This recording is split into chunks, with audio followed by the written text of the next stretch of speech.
Hello மக்களே, welcome to RJ Tamil audio novels. நான் தான் உங்கள் ஆர்ஜே. என்னுடைய கதைகளை கேட்டு மகிழ என்னுடைய சேனலை சப்ஸ்கிரைப் செய்து கொள்ளுங்கள். இப்போ வாங்க கதைக்குள்ள போகலாம். கதையின் பெயர் அவனதிகாரம். அத்தியாயம் 89.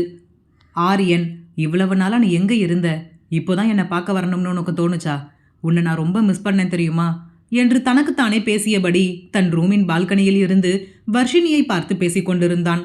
அவனே அறியாமல் அவனின் பின்னே வந்து நின்றிருந்த ஆரணி, என்ன இவன் லூசு மாதிரி தனியா நின்று பேசிக்கிட்டு இருக்கான் என்று யோசித்தாள். அவன் அருகில் சென்று நின்று பார்க்க அப்பொழுதுதான் ஆரணிக்கு புரிந்தது அவன் வர்ஷினியை பார்த்து பேசிக்கொண்டிருப்பது. அவனின் தலையில் கொட்டியவள், டே, இங்க நின்றுட்டு என்னடா பண்ணிட்டு இருக்க? ஆரியன் ஆரணியை பார்த்ததும் பதட்டமாக, இதோ இந்த செடிக்கு தண்ணி ஊத்தலாம் என்று வந்தேன், பாரு எப்படி வாடி போச்சு, என்னை தவிர யாருமே இதை கவனிக்கிறதே இல்லை என்று தன் பால்கனியில் வைத்திருக்கும் கள்ளிச்செடியை பார்த்து பரிதாபப்பட்டபடி பேசிக்கொண்டிருந்தான். ஆரணி, ஹலோ சார், இந்த செடிக்கு அதிகமாக தண்ணி ஊற்றுற வேலை இல்லைன்னு தான் நீங்களே உங்கள் பால்கனியில் வச்சிருக்கீங்க, இதுக்கு தண்ணி ஊற்றாமல் வாடி வேற போயிடுச்சா என்று அங்கலாய்த்தாள். உண்மையை சொல்லு, இங்க நின்றுக்கிட்டு யாரை பார்த்த என்றால் தன் ஒற்றை புருவத்தை ஏற்றி. ஆரியன், ஹிஹி, சும்மா தான் பார்த்துக்கிட்டு இருந்தேன், அந்த பொண்ணு ரொம்ப அழகா இருக்கால என்று வர்ஷினியை கை காட்டி கூற, ஆரியனின் கை மீது அடித்த ஆரணி, உனக்கு எவ்வளவு தைரியம் இருந்தா என்கிட்டயே வந்து அவளை காட்டி அழகா இருக்கான்னு சொல்லுவ? ஆரியன், ஆ வலிக்குதுடி லூசு என்றான் தன் கையை தேய்த்து விட்டபடி. ஆரணி, தங்கச்சிக்கிட்ட பேசுற பேச்சாடா இது? நீ எல்லாம் ஒரு அண்ணனா? ஆரியன், என்ன என்ன பார்த்தா இப்படி ஒரு வார்த்தை கேட்டுட்ட? என்னுடைய ஃப்ரெண்ட்ஸோட லவ்வுக்கு எல்லாம் அவங்க தங்கச்சி எவ்வளவு ஹெல்ப் பண்றாங்க தெரியுமா? ஆரணி, அப்போ நீ அந்த பொண்ணை சைட் அடிக்கல, லவ் பண்றியா? ஆரியன், அப்படிதான்னு சொல்ல முடியாது, இப்போதான் லைட்டா என்று தன் ஆள்காட்டி விரலையும் கட்டை விரலையும் சிறிதாக காட்டி கூறினான். ஆரணி, இப்போதான் பார்த்த உடனே லவ்வா? ஆரியன், இதுக்கெல்லாம் நேரம் காலம் பார்த்தா லவ் பண்ண முடியும், பார்த்த உடனே பிடிச்சிடுச்சு, நான் என்ன பண்றது? I think love at first சைட்னு நினைக்கிறேன் என்றான் யோசித்தபடி. ஆரணி, இதோ இப்போவே போய் அபி அண்ணா கிட்ட சொல்றேன், அவங்க சொல்லுவாங்க இது உனக்கு ஃபர்ஸ்ட் சைட்டா இல்லை இதுதான் உனக்கு லாஸ்ட் சைட்டான்னு.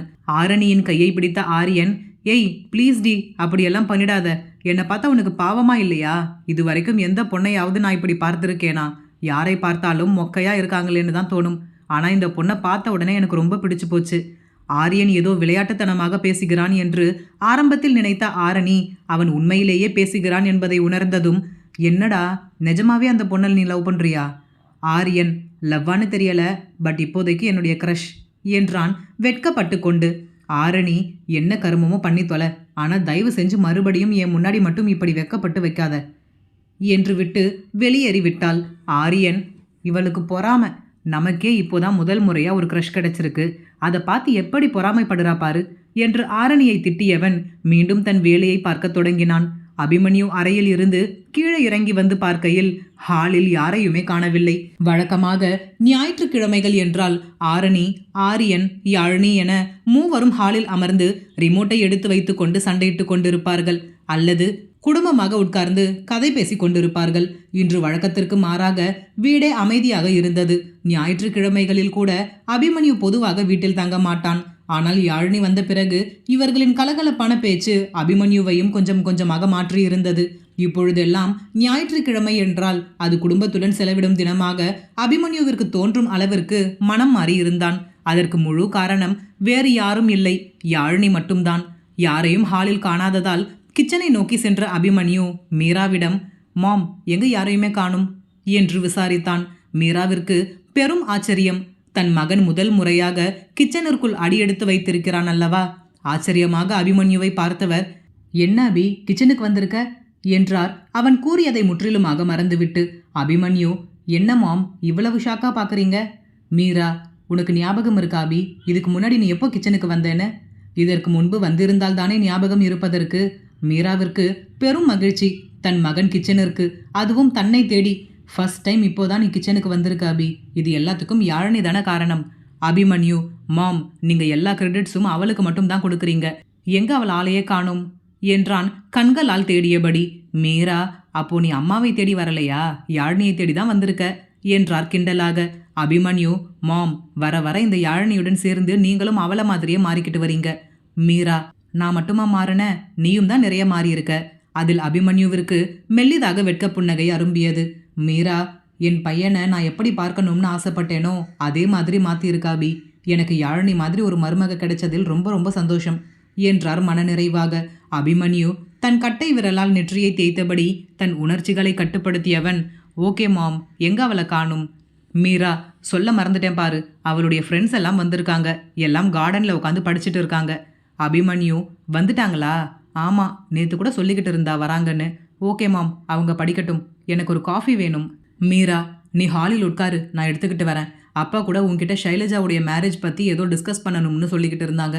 சரி என்றவன் கார்டனிற்கு சென்று யாழினியை பார்க்கலாம் என்று நினைத்து கொண்டு கார்டனை நோக்கி செல்ல, ரவி, என்னடா இது, படிக்கலாம்னு வந்தா இப்போ படிக்கிற மூடே இல்லை என்றான் அலுப்பாக. வர்ஷினி, ஆமா ரவி, எனக்கும் இந்த இடத்தில் படிக்கிற மூடே போயிடுச்சு. இந்த இடமே ரொம்ப அழகா இருக்குல்ல என்றால் சுற்றி முற்றி பார்த்தபடி. இவர்களை பார்த்தபடி அபிமன்யு தன் கைகளை கட்டி கொண்டு நிற்க, அசோக், யாழினி, இவங்க 2 பேருக்கும் படிக்கிற ஐடியாவே இல்லையாம். பேசாமல் கிளம்பி போக சொல்லு, நம்ம மட்டும் படிப்போம். இவர்கள் அனைவரும் மாற்றி மாற்றி பேசிக் கொண்டிருக்க அஸ்வின் மட்டும் யாழினியையே வைத்த கண் வாங்காமல் பார்த்து கொண்டு அமர்ந்திருந்தான்.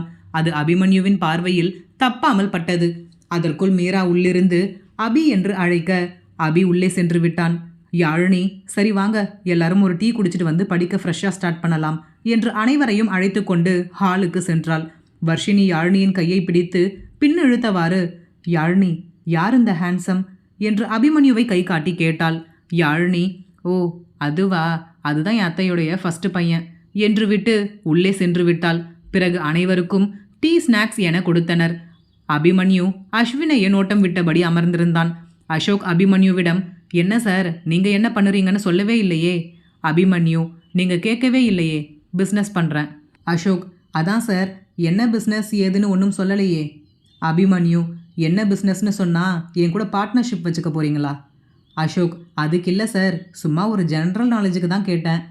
அபிமன்யு, ஏன் யாழினி, என்னை பற்றி இவங்கக்கிட்ட எதுவுமே சொல்லலையா? ரவி, சொல்லியிருக்கா சார். அவங்க அத்தைக்கு 3 பசங்கன்னு சொன்னா, ஆனால் இப்போ தானே நேரில் பார்க்குறோம். அபிமன்யு, அப்படியா என்று விட்டுவிட்டான். என்னதான் பேச்சு இவர்கள் இடையே இருந்தாலும் கவனம் முழுவதும் அஸ்வினின் மேலேயே இருந்தது. அவனிடம் எதுவோ சரியில்லை என்று அபிமன்யுவிற்கு உறுத்தலாகவே இருந்தது. ஆரியன் வேண்டும் என்றே வர்ஷினுக்கு எதிரே அபிமன்யுவின் அருகில் வந்து அமர்ந்தவன், அண்ணா, நாளையிலிருந்து நானும் கம்பெனியில் ஜாயின் பண்ணிக்கலாம்னு இருக்கேன். ஆரியனின் பார்வையை வைத்தே அவனின் நோக்கம் தெளிவாக புரிய, அபிமன்யு, என்னுடைய தம்பியாய் இருந்தாலும் நீ அங்கே ஒரு எம்ப்ளாய் தான். வேலையை கற்றுக்கிற வரைக்கும் நீயும் ஒரு எம்ப்ளாயாக இருந்து தான் அங்கே ஒர்க் பண்ணணும். அதுக்கப்புறம் உனக்கு என்ன போஸ்டிங் கொடுக்கலாம்னு நானே டிசைட் பண்ணி சொல்லுவேன். ஆரியன், அண்ணா, அதெல்லாம் முடியாது. எனக்கு ஏதாவது பெரிய போஸ்டிங் கொடுங்க. அது நம்ம கம்பெனி தானே, நான் ஏன் எம்ப்ளாயாக ஒர்க் பண்ணணும்? அபிமன்யு, எடுத்த உடனே பெரிய விஷயம் கிடைச்சா அந்த வேலையுடைய வேல்யூ என்னன்னு தெரியாமல் போயிடுமாரி. ஆரம்பத்தில் இருந்து கற்றுக்கிட்டாதான் அந்த வேலைக்கு வருவது எவ்வளவு கஷ்டம் என்று உனக்கு தெரியும். இவ்வளவு நாள் ஆஃபீஸ் வராமல் டிலே பண்ணதுக்கு உனக்கு பனிஷ்மெண்ட்டும் வேணும்ல என்று கூறிவிட்டு தன் கையில் இருக்கும் நியூஸ் பேப்பரை புரட்டி கொண்டு அமர்ந்திருந்தான். வர்ஷினி யாழினியின் கையை சுரண்ட, யாழினி, என்னடி? வர்ஷினி, உன்னோட அத்தை பையன் செம்மையா இருக்காருடி என்றால் தன் எதிரே அமர்ந்திருப்பவர்களை பார்த்து. யாழினிக்கு இவள் அபிமன்யுவை கூறுகிறாளா அல்லது ஆரியனை கூறுகிறாளா என்று புரியவில்லை. ஒருவேளை அபிமன்யுவை கூறினால் யாழினி பதட்டமாக, படிக்க வந்துட்டு என்ன வேலை பார்க்குற நீ? வர்ஷினி, அதுக்காக அழகான பையனை பார்த்துட்டு சும்மா இருக்க முடியுமா? அழக பாராட்டணும்ல. செம்ம ஹேண்ட்ஸம், அவருடைய லுக்கு, ஸ்டைலு எல்லாமே வேற லெவல். இப்படி ஒரு அத்தை பையன் எனக்கு இருந்தா எப்படி இருக்கும் என்றால் தன் கன்னத்தில் கையை வைத்துக்கொண்டு தன் எதிர்ப்புறத்தை வைத்த கண் வாங்காமல் பார்த்தபடி. யாழினிக்கு வர்ஷினியின் பேச்சில் சிறிதாக பொறாமை தலை தூக்க, சரி வா, நம்ம படிக்க போகலாம். வர்ஷினி, ஏண்டி இப்போ என்ன அவசரம்? இரு, கொஞ்சம் நேரம் கழிச்சு போகலாம். யாழினி, அப்புறம் டைம் ஆயிடும், நீ ஹாஸ்டலுக்கு வர கிளம்பணும்.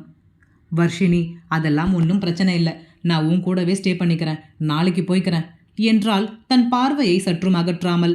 ஆரியன் வர்ஷினியின் முன்னால் கெத்தாக பெரிய வேலைக்கு செல்லப் போகிறோம் என்று காட்டிக்கொள்வதற்காகவே அபிமன்யுவிடம் அப்படி கூறினான். அவனோ அனைத்தையும் தலைகீழாக மாற்றிவிட்டான். அதில் கடுப்பாக அமர்ந்திருந்தான். ஆரணி வேண்டுமென்றே அவனை மேலும் வெறுப்பேற்றும் பொருட்டு அனைவரின் முன்புமே, என்னன்னா பெரிய வேலைக்கு போக போறீங்க போல இருக்கே என்று கிண்டல் செய்ய, ஆரியன் அவளை பார்த்து முறைத்தவன் அனைவரின் முன்பும் எதுவும் கூற முடியாமல் அமைதியாக அமர்ந்திருந்தான். ஆரணி, என்னடா ஷாக்ல வாயவே திறக்க முடியலையா? இவ்வளவு அமைதியா உட்கார்ந்திருக்க என்று மேலும் கிண்டல் செய்தாள். யாழினிக்கு இவர்களின் பேச்சுக்கள் எதுவும் பெரிதாக தெரியவில்லை. வர்ஷினி எங்கே அபிமன்யுவை தான் பார்க்கிறாளோ என்று உள்ளுக்குள் பதட்டமாக இருந்தது. தேவையில்லாத ஆசையை ஏதாவது மனதில் வளர்த்து கொண்டால் என்ன செய்வது என்று சிந்தித்த யாழினி வேண்டுமென்றே வர்ஷினியின் முன்பு அபிமன்யுவின் அருகில் சென்று அமர்ந்தாள். யாழினி, ஆரணி, அதான் ஆரி சும்மா இருக்கான்ல, நீ ஏன் அவன்கிட்ட வம்பு பண்ணிக்கிட்டே இருக்க? ஆரணி, நம்ம ஏதாவது இப்படி அப்செட்டா இருந்தா நம்மளை எப்படி கிண்டல் பண்ணுவான்? இப்ப அவருக்கு ஒண்ணுனா நம்ம சும்மா இருக்கணுமா? யாழினி வேண்டுமென்றே வர்ஷினியின் முன்பு தானும் அபிமன்யுவும் நெருக்கமாக இருப்பது போல் காட்டிக்கொள்ள அபிமன்யுவை பார்த்து, மாமா இங்க பாருங்க, ஆரணி ஆரியனை ரொம்ப கிண்டல் பண்றா என்று கூற அபிமன்யு, ஆரணி சும்மா இரு, அவன் தான் அமைதியா இருக்கான்ல. அபிமன்யுவை மீறி ஆரணி கிண்டல் செய்வாளா? அமைதியாக இருந்து விட்டாள். யாழினி, தேங்க்ஸ் மாமா என்று அபிமன்யுவின் கையை பிடித்து கொள்ள வர்ஷினியிடம் பெரிதாக எந்த ஒரு மாற்றமும் இருந்ததாக தெரியவில்லை. ஆனால் அஸ்வினிடம்தான் தடுமாற்றங்கள் ஏற்பட்டது. அதை யாழினி கவனிக்க தவறிவிட்டாள். ஆனால் அபிமன்யு சரியாக கவனித்து விட்டான். அபிமன்யுவும் நடப்பது அனைத்தும் நல்லதுக்கு தான் என்று எண்ணியவன் யாழினி தன்னை அறியாமலே தன்னிடம் நெருக்கமாக இருப்பது போல் காட்டிக்கொள்வது அஸ்வினின் மனதில் இருக்கும் எண்ணத்தை மாற்றும் என்றும் எண்ணினான். யாழினி வர்ஷினிக்காக அபிமன்யுவிடம் நெருக்கமாக இருப்பது போல் காட்ட அவளே அறியாமல் அது அஸ்வினுக்குள் பெரும் தாக்கத்தை ஏற்படுத்தியது. யாழினி கவனிக்க தவறிய விஷயத்தை அபிமன்யு சரியாக கவனித்தான். இனி வரும் அத்தியாயங்களில் பார்ப்போம். இந்த கதை பிடித்திருந்தால் மறக்காம லைக் பண்ணிட்டு அப்படியே சப்ஸ்கிரைப் பண்ணிடுங்க ஃப்ரெண்ட்ஸ். மீண்டும் அடுத்த அத்தியாயத்தில் சந்திப்போம். நன்றி.